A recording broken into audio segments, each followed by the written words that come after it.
Thank you for joining me today at Pastor's Ponderings. I always look forward to our time together as I prepare on Tuesdays. I'm thinking about the broadcast on Wednesdays and seeing who engages, not only in the time of broadcast, but beyond that. And I appreciate those who have offered me feedback and affirmation and some helpful tips on how we can better help each other live into the person God truly designed us to be. And so right now we're gathering here, and there's folks that are signing on, and we're going to give them a couple of minutes to do that before I get started.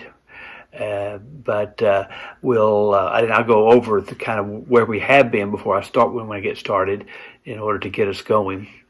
But just maybe a couple of things about the church. I know we're all looking forward to Sunday as we gather in the parking lot. I promise you that what's been set up has been set up by many hours of folks and volunteers who are ready for this event, and I can't say how appreciative I am to the trustees, to our musicians, to Clark Meyer, actually, who's going to be providing the stage and the sound equipment.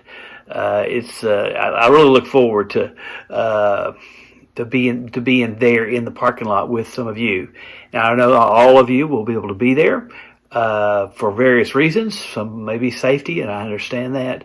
But there at 11 a.m. we will be streaming the service, so you'll be able to be there at least digitally. I say one more thing. It kind of connects to what we're going to talk about today. We're going to light the way back on Saturday night there around the field to the east of the sanctuary. And what that involves is, if you'll come early, there's a little bit of fellowship time, social distancing fellowship time. The funnel cake truck is going to be among us and serving funnel cakes at 6:30. Then at 7, we'll have a group prayer circle, of course, without touching, but forming the circle of unity that holds us together, and pray for just a few minutes. And then you'll actually get to go through another spiritual practice called the labyrinth, or really more like a prayer walk, and that includes the labyrinth. So I hope you'll join us on Saturday as we light our way back. Our students at the PFUMC are sponsoring the event, and they've created a lighted path, and that I think it'll be very impressive and also very meaningful for you. So I do hope you'll join us. So I think we're getting close to getting ready to get started, and again, thank you for joining. So let's talk about where we've been. We spent some time understanding the dividing between the true self and the false self. The true self and the false self, or as I've called it, the separate self. The separate self is that ego part of us that wants to try to control life and order life so that we are satisfied. That true self is what God has already made us to be and has freed us up to be, and we just sometimes resist it. Now, nothing wrong with that separate self. It's a maturing part of who we are. We got to learn some things as we go through it. But at some point in our journey of life, particularly in our spiritual journey, we have to begin to understand that God has already fitted us for everything we need, and we can rest in God's presence and be assured of God's guidance and trust, as Aaron said so well in his sermon on Sunday. And so, but that just doesn't happen naturally. It happens over many years of spiritual practices and times and learning together and faith formative events such as this. But it also happens alone. In the quiet and private places. In fact, frankly, God's first language is silence. And the more we learn to get silent, I think the more we can hear God. And so today's tool is a tool that helps you practice that silence, helps you think about how you can be more in the presence of God. And it's called Lectio Divina. Lectio Divina means sacred reading in Latin. That's all it means. And basically what you do is, it's a contemplative way of praying, of seeking God's presence. And you do it by looking at some scripture or you look at some text that you like we're going to do today, that's a meaningful sentence or phrase. In fact, if you have noticed on my morning post, whether it's be Instagram or Facebook, I've called them morning meds, just kind of a catchy name. Many times those are the phrases, or the sentences, or the verses which I have spent my morning doing a Lectio Divina practice, just like I'm about to show you here how to do. And so today, like I said, you can use anything. I remember I spent one time, an extended time in silence, 72 hours at a retreat center, and I did that first 18 verses of Psalm 139, little by little, letting God's presence encompass me as I practice this kind of spiritual exercise I'm about to give you in a minute. Where can I go from your spirit, says the psalmist in Psalm 139. Now that's enough to spend a good half hour on, if not longer.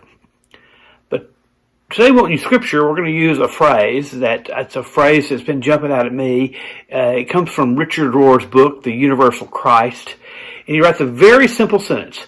A mature Christian sees Christ in everything and in everyone else. Now that's going to be the basis of our Lectio Divina today. So there's usually 4 steps involved, however you do it in the Lectio Divina. And the first is obvious. The first is get familiar. Get familiar with this phrase or this verse so that you know it in your head before it goes into your heart. So get the phrase or the scripture in your head. And that can happen a number of ways where you just simply repeat it over and over again. You might, I always recommend having some kind of journal where you write it down little by little, but you want to be able to know it in your head. Now we're about to get to the second step, which means know it in your heart. Now the second step is this. After you know that phrase in your head, you want to listen to your heart. What does your heart catch you? How does it catch you? And what particular word or phrase or just meaning does that particular verse you're reading or text you're reading catch your heart? And so I'm going to do this in a minute with this phrase, a mature Christian sees Christ in everything and everyone else. And I'm just going to let the Spirit lead. I don't know what the Spirit's going to lead me, but I'll show you. But remember, it starts with your head, then you get it in your heart, and then you put it in your life. Lectio Divina says, okay, if that is what my heart says about this phrase or this verse, what does that mean for my life? How does it engage me in what I do day by day and hour by hour? And so it's in that life application now of where you're at in order to begin to make its way work itself so that you can be in the presence of God or you can hear the voice of God. And then finally, head, heart, life.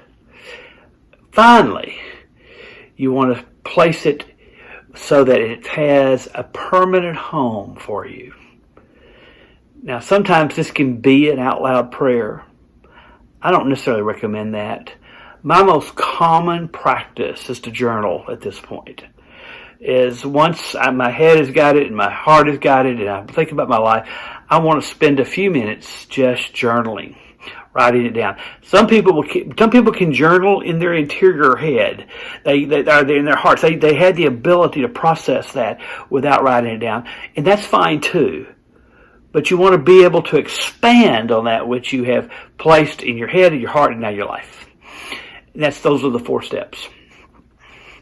Now, about 3 tips on doing this. First of all, obviously, you want to find a quiet area that you need to go to that you won't be disturbed. And you go to that quiet area, what you want to do is seat yourself there and get settled in. Some people use a timer on their phone, a digital bell, something that says whether you can decide, am I going to do this 5 minutes, 10 minutes, 20 minutes, 30 minutes? I don't know if people have, I guess you have capacity beyond 20 or 30 minutes, but normally you don't see that. And so you know the time is over. Once you settle in, and then you want to find a place to sit. And you want to sit kind of with your spine aligned over your hips. You want to place your hands in your lap.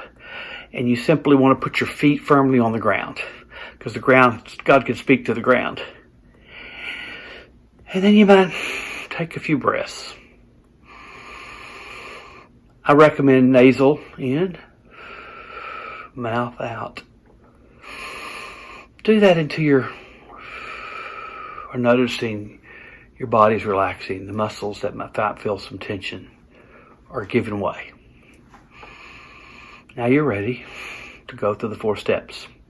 Now, obviously I'm not going to take as long at each step today, but I'll show you using this phrase that I've introduced to you. A mature Christian sees Christ in everything and everyone else. I'll show you.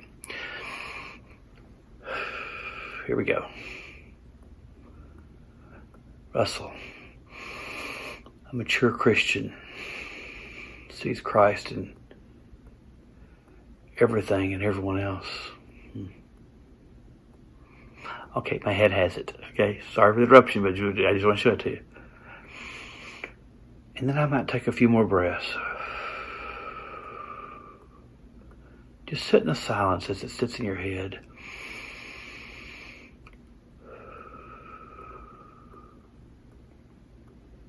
And now you're probably naturally ready to go to your heart.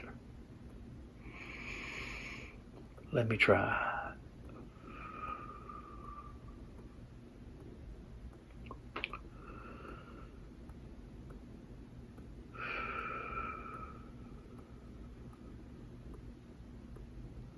Everyone else.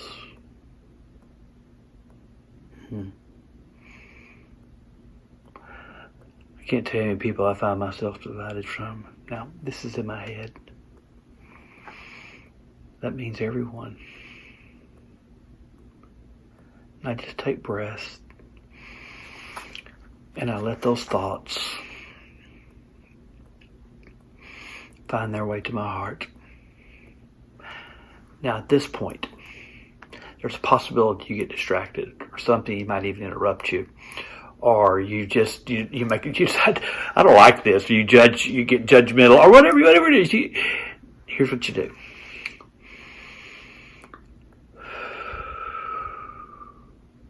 Oh yeah, I got to pick up the cleaning today.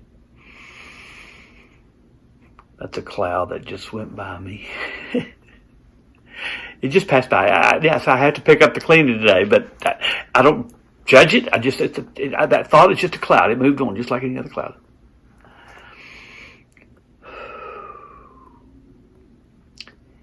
And now I begin to think about everything else and how that applies to my life.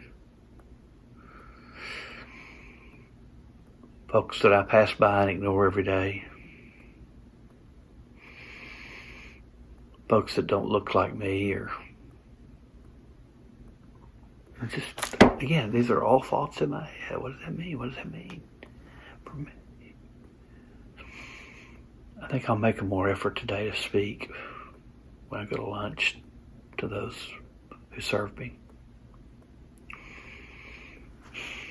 And then number 4, pick up your journal and just start to write your thoughts and your prayers in whatever is on your mind at this point. Now you're not done. Some people are done and you can just simply put your amen there and be done. But I want to recommend one more step in this to let yourself settle into this. And I'll put these up on the screen, and if you request them, I'll give you, I can email you these. But now that after I've written my prayer, still sitting with the spine aligned and just my feet on the ground, I use some of these phrases. I'm not trying to achieve anything today.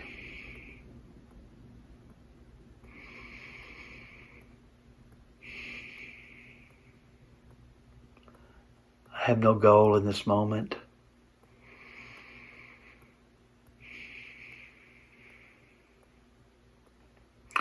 Make me aware of the moment.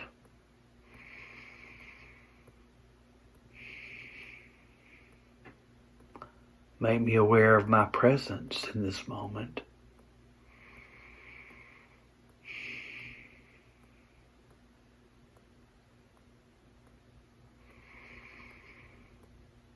Make me aware of moment by moment how one connects to the other. Connect my moments.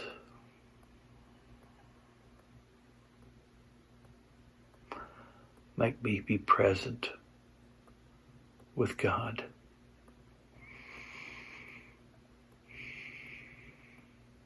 Allow me to be present with the larger field,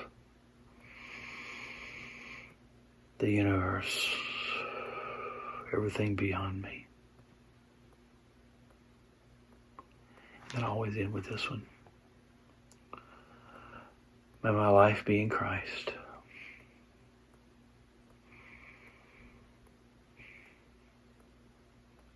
And then I may sit and breathe slowly for a few more minutes, or until the bell rings, or whatever you set in your timer, or until your body says, your spirit says it's good. And you just close your journal up. Take one big breath.